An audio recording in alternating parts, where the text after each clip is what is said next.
오늘 이 시간에는 은혜의 언약 그 18번째 시간으로 십자가로 그들을 이기셨느니라는 제목을 가지고 본문 말씀인 골로새서 2장 13절로 15절 말씀을 통해서 하나님께서 저와 여러분에게 주시는 말씀 함께 나누도록 하겠습니다. 현대 사회를 일컬어서 남성성이 사라지고 있는 사회라는 우려의 목소리를 내고 있는 사람들이 많습니다. 주변을 돌아봐도 요즘 남자들은 좀 더 부드럽고 자상하며 나쁘게 말하면 나약하다는 인상을 줍니다. 어떤 사람들은 이런 현상들에 대해서 한마디로 이렇게 표현하죠. 요즘에는 남자는 찾아볼 수 없고 죄다 소년들밖에 없다. 젊은이들도 보면 모여서 한다는 것은 그냥 게임밖에 없고 그저 술 먹고 노는 것밖에 없다는 것입니다. 이런 현상의 주 원인으로 꼽히는 것은 영화나 드라마 같은 그런 미디어의 역할이라고 볼 수가 있겠습니다. 그 속에 묘사된 남성상은 강인하고 좀 더 가부장적인 그런 남성이라기보다는 여자들을 잘 이해해주고 섬세하고 잘 돌보는 좀 더 로맨틱한 남성들인 것 같습니다. 아버지들도 아이들에게 얼마나 친절하게 친구같이 잘 대해주는지 모릅니다. 그런데 잘 아시겠지만 우리 예전의 한국의 아버지들은 달랐습니다. 집에서도 말이 별로 없고 경상도 분들 특히 더했죠. 밥 묻나 물어보고 자자 이런 말밖에 안 하는 분들이었습니다. 집에서도 말도 없고 표현도 못하고 감정 표현이 어디 있어요. 무뚝뚝하고 자녀들이 무서워서 말도 제대로 붙이지 못하는 그런 분들이 아버지들이었어요. 그러나 그분들은 아주 강인했습니다. 우리 산업화를 겪으면서 그 세대 아닙니까? 가족들을 먹여 살리느라고 책임지기 위해서 말없이 일생을 헌신하신 분들입니다. 국제시장이라는 영화에 보면은 그 아버지 나오잖아요. 가족들을 먹여 살리기 위해서 그 목숨을 걸고 다치면서까지 끝까지 헌신하는 그런 아버지상. 현대사회의 기준으로 보았을 때는 이런 아버지는 최악의 꼰대 같은 그런 아버지이지만 누가 진짜로 사랑하는 아버지인가라는 질문을 했을 때 저는 더 사랑하고 이해심 많고 집안일도 잘하는 현대의 아버지들보다 말 없고 표현도 못하지만 말보다 가족들을 향한 헌신과 희생으로 묵묵히 행동으로 사랑을 표현했던 예전 세대의 아버지들이 했던 사랑이 더 깊고 감동적인 사랑이라는 생각이 듭니다. 그렇습니다. 말로 하는 사랑 좋은 것 같아도 기분 좋게 만들고 그것이 좋은 사랑같이 보이지만 아주 일시적이고 얕으며 나약한 사랑으로 느껴지지만 희생의 헌신으로 하는 사랑은 흔들리지 않고 깊은 강인한 사랑으로 느껴지는 것입니다. 그 깊은 아버지의 사랑을 자녀들은 쉽게 깨달을 수가 없어요. 그러나 한참 지난 후에야 우리 아버지가 이렇게 헌신하고 사랑하셨었구나 라는 것을 깨닫게 되는 것이죠. 우리 하나님 아버지의 사랑이 이렇습니다. 그분은 현대 사회가 묘사하는 대로 자상하고 배려심 많고 공감력 있는 그런 아버지라기보다는 끝까지 포기하지 않으며 헌신적이며 희생적이며 아주 강인한 사랑을 하시는 아버지이신 것입니다. 진짜 사랑하시는 분이에요. 너무나 깊은 사랑하시는 분이라는 거예요. 하나님께서 우리를 건져내시겠다 하신 약속을 무려 수천 년에 걸쳐서 철저한 계획과 실천을 통해서 완벽하게 지켜내시는 아버지가 바로 이 하나님 아버지십니다. 당신의 모든 것을 걸고 자녀들을 지켜내고 건져내시는 아버지가 바로 우리 하나님 아버지이십니다. 오늘 우리는 이 하나님 아버지의 사랑의 절정인 십자가에 대해서 묵상할 것입니다. 아버지 하나님의 사랑을 절실하게 경험하는 이 시간이 될 줄로 믿습니다.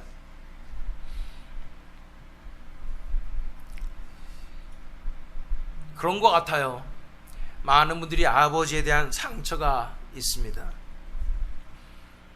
아버지와 관계가 문제가 있고, 아버지는 화만 내고 술만 먹고 가족들을 고생시키는 사람이었다 라고 그렇게 떠올리며 상처가 있는 분들이 많이 있을 것입니다. 그러나 이제 나이가 들어서 돌아보건대 그 아버지도 참 힘들었었구나 라는 것을 보지 않습니까? 그 아버지의 깊은 그 마음과 사랑을 바라보게 될 때 가장 깊은 사랑은 바로 우리 하나님 아버지의 사랑이라는 것을 우리가 깨달음으로써 우리 안에 있었던 아버지에 대한 그런 상처들과 못마땅함, 이런 것들이 해결되는 이 시간이 되었으면 좋겠습니다. 은혜 언약 시리즈를 진행하고 있습니다. 구약의 메시아에 대한 예표와 예언들을 거쳐서 이제 신약에 있는 새 언약에 대해서 우리 살펴보고 있습니다. 지금까지 예수님의 성육신의 원리는 은혜와 진리라는 것, 그리고 왕으로 오시는 예수님의 정체성, 그리고 예수님께서 주신 서로 사랑하라는 새 계명, 그리고 최후의 만찬 때 드러내신 새 피의 언약에 대해서 함께 살펴봤습니다. 오늘은 그 은혜 언약의 절정인 십자가와 그 십자가 언약에 대해서 함께 살펴보는 시간을 갖도록 하겠습니다. 하나님의 이 구원 계획은 우리가 잘 아시다시피 처음부터 시작되었습니다. 첫 시간에 우리가 은혜 언약 첫 시간에 살펴본 것이 바로 원형 복음이었죠. 창세기 3장 15절에 있는 원형 복음이었고, 그것의 약속을 하나님께서 어떻게 지켜내시는가를 지금까지 우리가 살펴본 것입니다. 창세기 3장 15절 말씀 보십시오. 내가 너로 여자와 원수가 되게 하고 너의 자손을 여자의 자손과 원수가 되게 하겠다. 이 너가 누구예요? 뱀에게 하는 말씀이죠. 여자의 자손은 너의 머리를 상하게 하고 너는 여자의 자손의 발꿈치를 상하게 할 것이다. 이것이 원형 복음이라는 거예요. 한마디로 말해서 이 사탄이 꼬드게 가지고 인간이 죄를 져가지고 죄와 사망과 사탄의 노예가 되어버렸는데, 그렇게 노예돼서 멸망으로 가고 있는 인간들을 하나님께 사랑하신 택하신 백성들을 내가 너를 반드시 건져내리라고 약속하신 것이 하나님의 약속의 시작이요 구원의 역사의 시작인 것입니다. 그래서 예수님께서 오셔서 무슨 일을 하셨나? 예수님께서 하신 말씀 중에 이런 말씀이 있어요. 요한복음 8장으로 가면 32절로 34절 말씀. 그리고 너희는 진리를 알게 될 것이며 진리가 너희를 자유롭게 할 것이다. 그들은 예수께 말하였다. 우리는 아브라함의 자손이라 아무에게도 종노릇 한 일이 없는데 당신은 어찌하여 우리가 자유롭게 될 것이라고 말합니까? 예수께서 대답하셨다. 내가 진정으로 너희에게 말한다. 죄를 짓는 사람은 다 죄의 종이다. 이 예수님께서 내가 너희를 자유케 하리라. 예수님 오신 목적이 자유케 하는 거니까요. 건져내 주는 거니까요. 이 종된 모습에서, 노예된 모습에서 자유케 해주시는 거니까요. 그러니까 얘기했더니 못 알아들어요. 그 시대의 바리새인들 특별히 못 알아들어가지고, 아니 무슨 말씀이야? 나는 종된 적이 없어요. 우리는 아브라함의 자손이라 아무에게도 종노릇 한 일이 없는데 왜 자유케 되라고 말씀하십니까? 예수께서 말씀하시는 거예요. 죄를 짓는 사람은 다 죄의 종이다. 그 뒤에는 예수님이 너는 너희 아비 닮아서 그런 거야. 네 아비는 마귀다. 이렇게 말씀하신 거예요.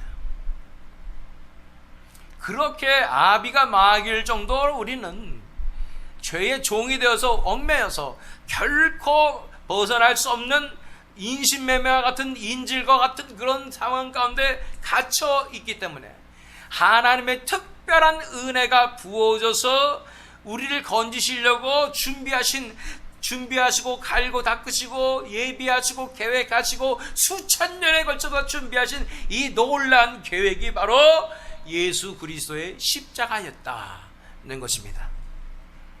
자, 오늘 본문 말씀인 골로새서 2장 13절로 15절 말씀에서 이 첫 번째 13절 말씀 읽기 원합니다.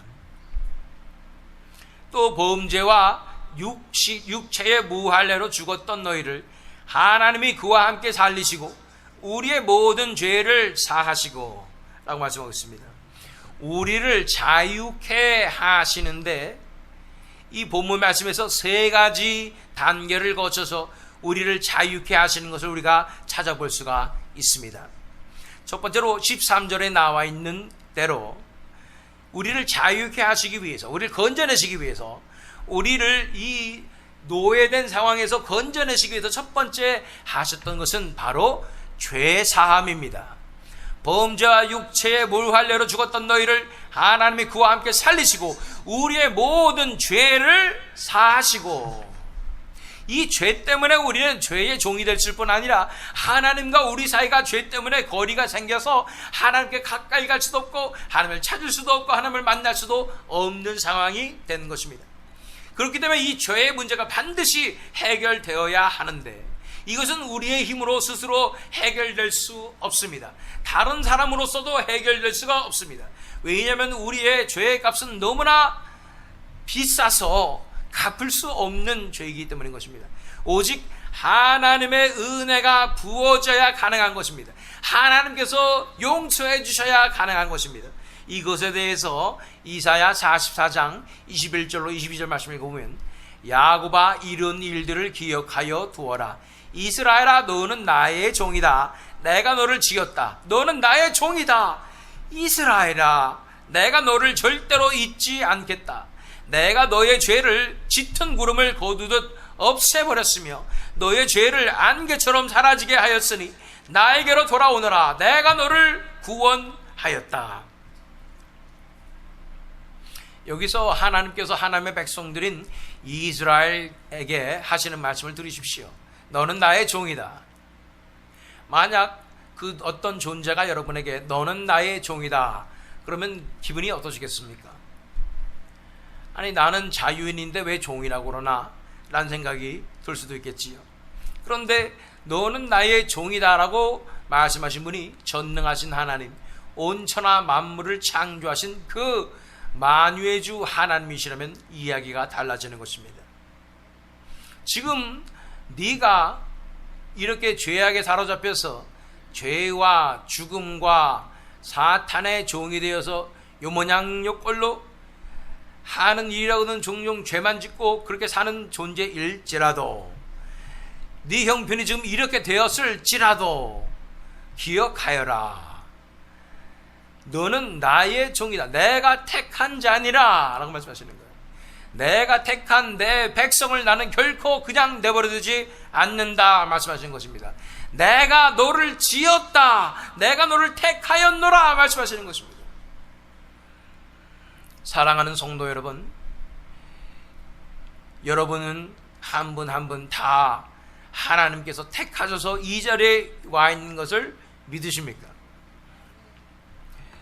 이 특별히 하고 많은 교회들 중에 새믿음 장로교회 다 여러분들이 나오셔서 이렇게 이 자리에 나와서 하나님의 말씀을 듣고 하나님 앞에 예배 드릴 수 있는 것은 하나님께서 택하신 놀란 은혜가 있기 때문에 가능한 것인 줄 믿습니다.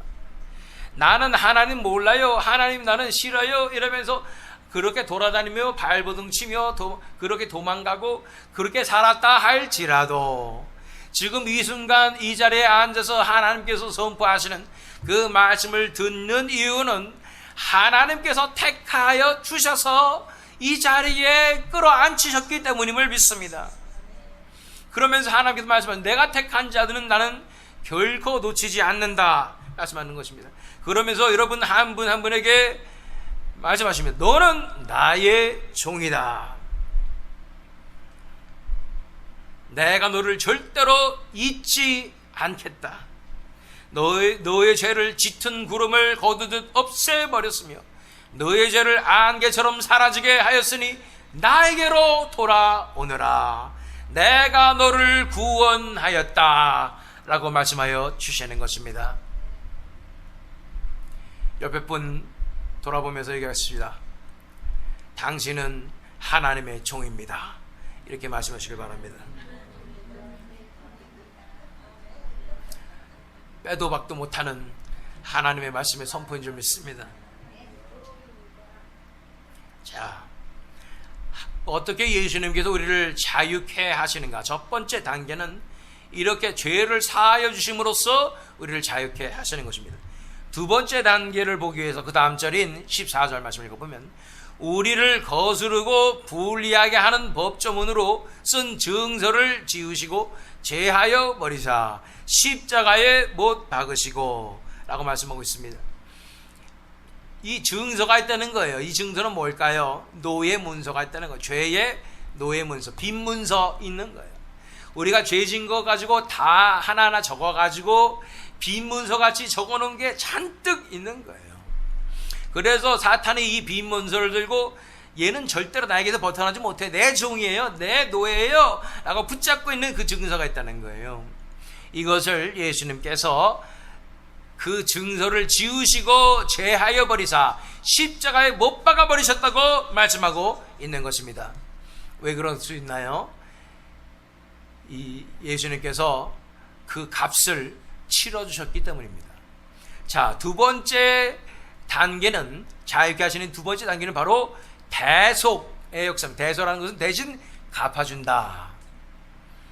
그 누구도 갚을 수 없을 만큼 몸값이 엄청나게 높아가지고, 이 죄의 값이 엄청나게 많아가지고 아무도 날 구원해 줄 수 없고 내 스스로 빚을 변제해 줄 수가 없는 상황 가운데 엄청난 그 값어치를 가진 하나님의 아들의 목숨값으로, 하나님의 아들의 피값으로 우리 죄의 값을, 이 죄의 빚을 다 청산해 주시고 갚아 주셨다는 거예요. 그것이 바로 그 빈 문서를 십자가에 못 박으셨다고 표현하고 있다는 것입니다. 이것에 대해서 로마서 3장 25절 말씀에 이렇게 말씀하고 있습니다. 하나님께서는 이 예수를 속죄 제물로 내주셨습니다. 그것은 그의 피를 믿을 때에 유효합니다. 하나님께서 이렇게 하신 것은 사람들이 이제까지 지은 죄를 너그럽게 보아주심으로써 자기의 의를 나타내시려는 것이었습니다. 그 피로 인하여, 그 피를 우리가 믿을 때에 예수님께서 속죄 제물로 자신의 목숨값으로 우리의 이 죄의 빚을 대신 탕감하여 주신 것입니다. 이제는 우리가 우리 영화나 드라마에 보면은 사람들이 인신매매 당해가지고 잡혀 있으면은 왜 안 놔줘요? 빚 갚아라, 몸값 갚아라, 그런 거 아니겠습니까? 그거 못 갚아서 못 나간다, 이러는 거 아니겠습니까? 예수님께 오셔가지고 우리 이렇게 죄와 사망의 이 노예 생활하고 있었던 우리를 보시고, 자, 내 목숨값이다, 내 피값이다 하시면서 갚아주시는 거예요. 그래서 우리가 자유케 될 수 있는 줄 믿습니다. 자, 자유케 하심의 세 가지 단계. 첫 번째는 죄사함이었고요. 두 번째는 대속, 이 대신 갚아주신 거예요. 역사였습니다. 세 번째는 무엇일까요? 세 번째를 보시기 위해서 본문 말씀 마지막 절인 15절 말씀 읽겠습니다. 통치자들과 권세들을 무력화하여 드러내어 구경거리로 삼으시고 십자가로 그들을 이기셨느니라. 아멘. 십자가로서 죽음의 권세를 이기시고, 죄의 권세를 이기시고, 사망의 권세를 이기시고, 사탄의 권세를 무찔러 버리신 것입니다. 승리해 버리신 거예요. 그냥 이 원형복음에 약속된 대로 뱀의 머리를 짓밟아 버리시는 것입니다. 이것이 예수 그리스도께서 행하신 것입니다. 우리를 구원하기 위해서는 그 대장을 없애버리시고 우리를 자유케 하시는 그 마지막의 단계가 그것이 십자가의 승리였다고 말씀하고 있는 것입니다. 그것에 대해서 히브리서 2장 14절로 15절 말씀을 보면, 이 자녀들은 피와 살을 가진 사람들이기에 그도, 예수님도 역시 피와 살을 가지셨습니다. 그것은 그가 죽음을 겪으시고서 죽음의 세력을 쥐고 있는 자, 곧 악마를 멸하시고 또 일생 동안 죽음의 공포 때문에 종노릇하는 사람들을 해방시키시기 위함이었습니다. 그 악마를 멸하시고 죄의 권세를 멸하시고 우리를 건져내시고 해방시켜 주신 것이 바로 십자가의 승리라고 말씀하고 있는 것입니다. 할렐루야. 이 십자가의 승리가 반드시 있어야 되고, 그것은 예수님의 십자가에서만 이루어질 수 있는 것이고, 그 엄청난 비결은 하나님께서 고이고이 수천 년 동안 준비해 주시고 비밀로 예배해 두셨던 그 십자가가 땅 하고 우리 이 세상 가운데 떨어지게 되므로 어둠의 권세들은, 사탄의 권세들은 우리가 다 잡았고 이제는 그 누구도 우리를 건드릴 수가 없어야 했는데, 십자가가 땅 떨어져 가지고 그들의 세상이 와르르 무너지는 역사가 일어나게 된 것입니다. 이것에 대해서 예수님께서 하신 말씀을 들으십시오. 마태복음 12장 28절로 29절 말씀. 그러나 내가 하나님의 영을 힘입어서 귀신을 쫓아내는 것이면 하나님의 나라는 너희에게 왔다. 사람이 먼저 힘센 사람을 묶어놓지 않고서 어떻게 그 사람의 집에 들어가서 세간을 털어갈 수 있느냐. 묶어 놓은 뒤에야 그 집을 털어갈 수 있다.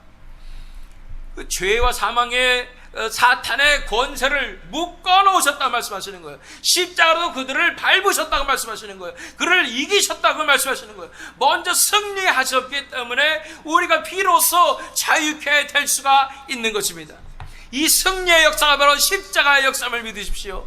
우리가 다음 시간에 부활의 역사를 잘 보게 될 텐데, 부활도 연결되는 것입니다. 이렇게 십자가와 부활의 역사가 이 죽음의 권세를 이기고 이 사탄의 머리를 밟는 놀란 능력의 역사임을 우리가 바라봐야 하는 것입니다.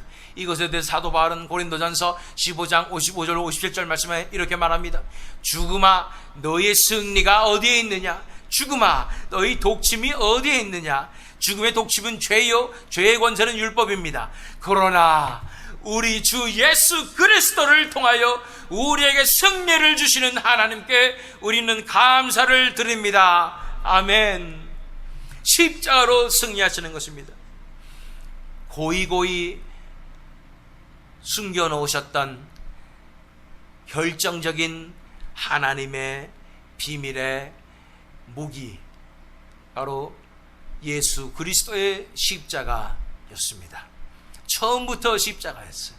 처음부터 하나님의 계획은 십자가였고, 그것을 철저하게 이루시기 위하여 하나하나 준비하시고, 하나님의 사람들도 준비하시고 교회도 준비하시고, 이제 때가 되니 그 아들 예수 그리스도를 이 땅에 보내셔서 그 십자가의 놀라운 사역을 이루어 주신 것입니다.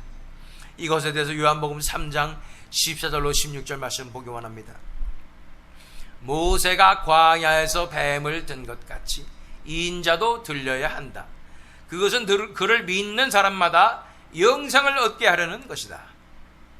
하나님께서 세상을 이처럼 사랑하셔서 외아들을 주셨으니 이는 그를 믿는 사람마다 멸망하지 않고 영생을 얻게 하려는 것이다.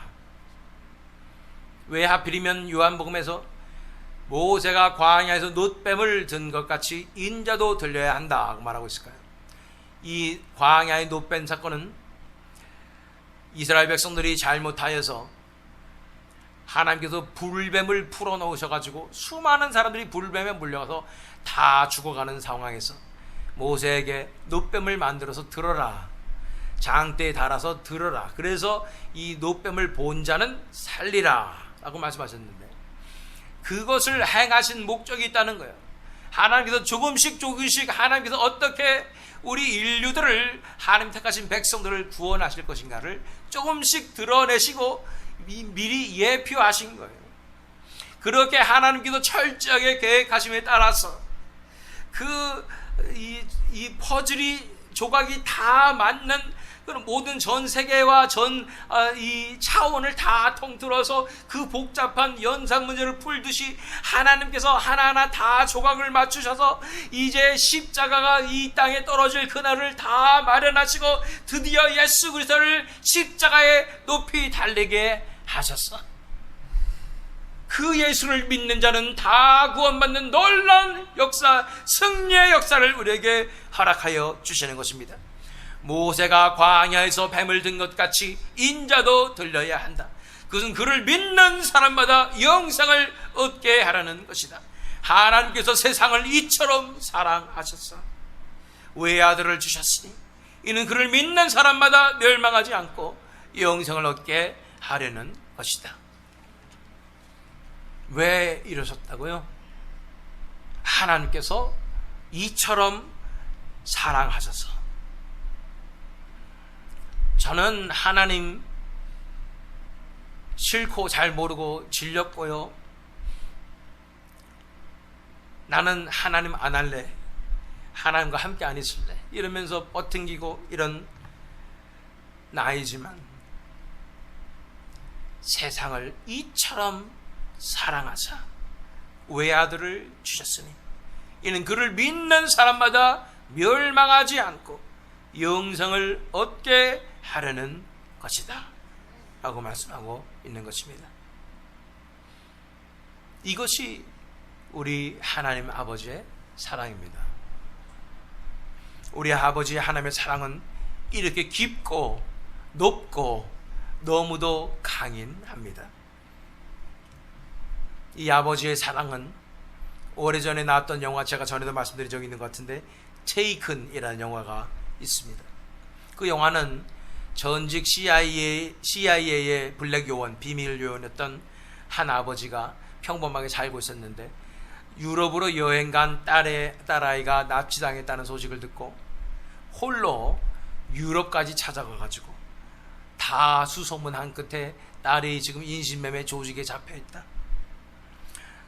그 조직이 얼마나 크고 비호 세력이 큰지 도저히 어떻게 손댈 수 없는 그런 폭력 조직들인데 갖은 어려움과 위협을 다 이겨내고 자기 혼자 가서 목숨을 걸고 자기가 이 악당들과 싸워가지고 다 혼자서 그냥 다 소탕해버리고 결국은 딸을 구해낸다는 내용입니다. 우리 아버지가, 우리 하나님 아버지가 그런 아버지십니다. 나 하나쯤이야, 인류가 이렇게 많이 살고 있는데 나 하나쯤이야 뭐 하나님이 나한테 관심이 있으실까? 그러나 하나님께서 택하신 그 자녀를 건지기 위해서 하나님께서 치르신 그 희생과 그 노력과, 이것이 바로 이 영화보다 훨씬 더 엄청난 하나님의 희생임을 바라볼 줄 알아야 합니다. 죄와 사망과 사탄에게 인질로 잡혀가지고 꼼짝없이 노예 생활하고 있고 이제는 세뇌까지 당해가지고 하나님을 싫어해, 하나님을 싫어하고 하나님을 거부하고 하나님께 돌아가고 싶지 않다고 얘기하고 무슨 마약을 먹었는지 정신을 못 차리고 있는 이런 그런 우리를 기다리시고 또 기다리시고 온갖 희생과 어려움이 있어도 다 치러내시고 우리의 그 엄청나게 높은 그 죄의 몸값을 다 지불하시고, 사탄은 또 얼마나 끈질기게 우리를 붙잡으려고 하는지 결코 내주지 않으려고 하는 그 사탄의 세력을 혼자서 다 소탕하시고 이렇게 오랜 시간을 걸쳐서 우리를 구하시겠다는 약속을 철저하게 지켜내신 분이 바로 우리 하나님 아버지이십니다. 그분은 우리가 생각하는 육신의 아버지같이 또는 현대사회에서 말하는 아버지같이 자상하고 뭐 이런 분이 아닐지 몰라요. 그러나 이 사랑을 바라보십시오. 이게 사랑이 아니고 뭡니까? 그렇게 자기 아들까지 내어주신 그분이, 지금까지 포기하지 않으시고 여러분을 붙잡고 계시는 분이 우리 아버지신데 어떻게 이분이 사랑하지 않는다고 말할 수 있겠습니까? 자녀들은요, 이 깊고 강인한 이 아버지의 사랑을 몰라보고 무심하다며 상처받았다며 멀어지려고 하지만 그 자녀들로부터 당하는 모든 미움과 무시를 다 무릅쓰고 당신이 싫다며 떠난 자녀들을 이토록 철저한 계획과 강인하고 엄청난 사랑으로 건져내신 그분이 바로 우리 아버지신 하나님이십니다. 그 사랑이 느껴지십니까? 그 사랑을 깨닫고 나면은 우리가 어떻게 하나님 아버지께 다시 불효하는 불효자식이 될 수가 있겠습니까?